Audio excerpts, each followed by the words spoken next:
日本国内外から大きな注目を集める新作映画国宝。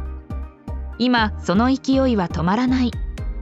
評論業界筋の間では、日本アカデミー賞で国宝のノミネートは確実だろうとの観測が強まっている。加えて今年は国宝が最優秀賞を総取りするのではないか、まさに国宝祭りが起きるのではと一部には期待を込めた声も上がっている。ノミネート確実との報道が業界で語られる背景には、国宝の圧倒的な興行成績と評価の高さがある。公開からわずか数ヶ月で観客数、収益ともに驚異的な記録を打ち立て、日本映画界における社会現象になっているのだ。こうした成功があるからこそ、数ある2025年の日本映画の中から国宝が選ばれるのは自然だとの見方が強い。さらに一部ではノミネートだけでなく、各部門で最優秀賞を総取りする、全部門制覇という大胆な予測まで出ている。国宝は俳優吉沢亮を主人公に据え、任侠の家に生まれながらやがて歌舞伎役者の家に引き取られ、芸の道に人生を捧げる主人公菊男の50年にわたる生涯を描いた壮大な一代記だ。そのストーリーは、歌舞伎という日本の伝統芸能の華やかさと裏にある葛藤、誇り、苦悩を描きながら、芸を志す者の人生と精神を深く掘り下げる。作り手側もただ娯楽作品を狙ったのではなく、日本文化の核ともいえる歌舞伎の美と重みを映像と演技でしっかりと書き切ろうとした大作だ。国宝は2025年6月6日の公開以来、公開172日間で観客動員数1231万1553人、興行収入は173億7739万4500円を突破。この記録により、従来邦画実写でトップだった踊る大捜査線ザ・ムービー2レインボーブリッジを封鎖せよの興収173億5000万円を抜き、邦画実写の歴代興行収入1位の座を22年ぶりに塗り替えた。このロングラン型のヒットには、中高年層の支持が厚かったことも貢献しており、若年層を含め幅広い世代に受け入れられている。また原作の小説も累計200万部を突破するベストセラーであり、国宝は映像作品としてだけでなく文学作品としても広く支持を集めている。さらに国宝は国内だけでなく海外展開も視野に入れている。例えば北米公開が予定されており、国際的な評価も狙っている。これらの事実が国宝に対する期待値を格段に引き上げている。国宝は単なる商業大作ではない、歌舞伎という伝統芸能と向き合い、その精神性、人間ドラマ、芸への挑戦を真正面から描いた点が映画ファンや批評家の間で高く評価されている。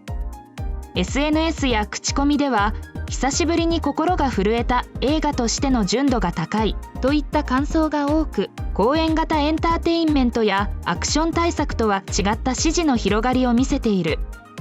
加えて海外映画祭にも出品招待されるなど、国際的な注目も集まっている。こうした国内外の好意的な評価は、国宝の芸術性と普遍性、日本文化の真髄と人間ドラマが多くの国世代に伝わるものであることを示している。日本アカデミー賞は1978年に第1回が開催された日本映画界最高峰の映画賞だ。初回の最優秀作品賞には幸福の黄色いハンカチが選ばれた。主催は日本アカデミー賞協会。選考はまず協会会員が各々全ての部門に投票し、各部門の優秀賞最大5作品または5人を決定。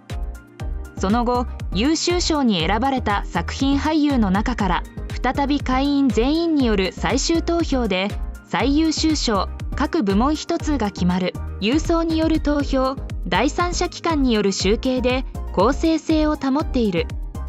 こうした仕組みによって日本映画界のさまざまな才能や作品が公平に、そして厳格に評価されてきた歴史がある。日本アカデミー賞は受賞すれば名実ともに日本を代表する映画として、制作側、俳優、スタッフにとって大きな栄誉、映画の評価商業価値をさらに高める力を持つ。日本アカデミー賞には作品賞、監督賞、脚本賞、主演男優女優賞、助演男優女優賞のほか、撮影賞、照明賞、美術賞、録音賞、編集賞、音楽賞、主題歌賞、アニメーション作品賞、外国作品賞、新人俳優賞など全部で約16の部門がある。つまり国宝が狙える部門は非常に多岐にわたる。演技、演出、美術、撮影、音響など映画制作のあらゆる領域で評価される可能性がある。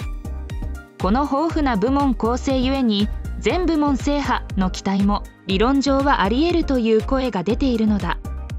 日本アカデミー賞は映画館での公開期間が一定以上であったことなどを選考対象とする。国宝は6月公開からロングランで上映され、劇場鑑賞を前提とした作品。観客動員数強襲ともに圧倒的な結果を残し、その条件を余裕でクリアしている。さらに観客だけでなく批評家業界関係者、海外の映画祭などからも高い評価を受けたことで、芸術性、技術性、商業性の3拍子が揃っている。これこそが日本アカデミー賞の審査体制と非常に相性が良い。つまり公平な投票による選出という方式をもってしても、国宝は他を大きく引き離す可能性が高いというわけだ。国宝は国内での圧倒的ヒットにとどまらない。すでに G-KIDS による北米公開が予定されており、海外での上映配給も進んでいる。さらに過去にアカデミー賞、オスカー、国際長編映画賞の日本代表にも選ばれたという報道もある。このように国宝は国際的な舞台でも勝負できる作品としてすでにその足がかりを得ている。よって国内賞だけではなく世界基準での評価も視野に入っている作品だ。現時点で公式にノミネート発表は出ていない。ただそれに先んじて国内外での圧倒的な興行成績、幅広い世代からの支持、歌舞伎という日本文化の深さ、制作演出演技すべてにおける高い完成度、これらを勘案すれば国宝が日本アカデミー賞で名前をずらりと並べる可能性は高い。一部では最優秀賞を総取り、全面制覇という大胆な期待もあるが、それさえ絵空事とは言いにくい。なぜなら国宝は現時点で日本映画が持つあらゆる強みを懸念びえているからだ。今年は日本映画が多くの話題作を世に送り出した。だが国宝はその中でもとりわけ重く、大きく、そして深く人々の心に刻まれた作品となった。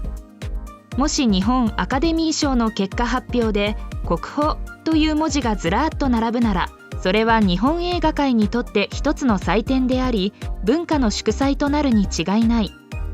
公開されるノミネート一覧、そして最終結果を今から心待ちにしたい。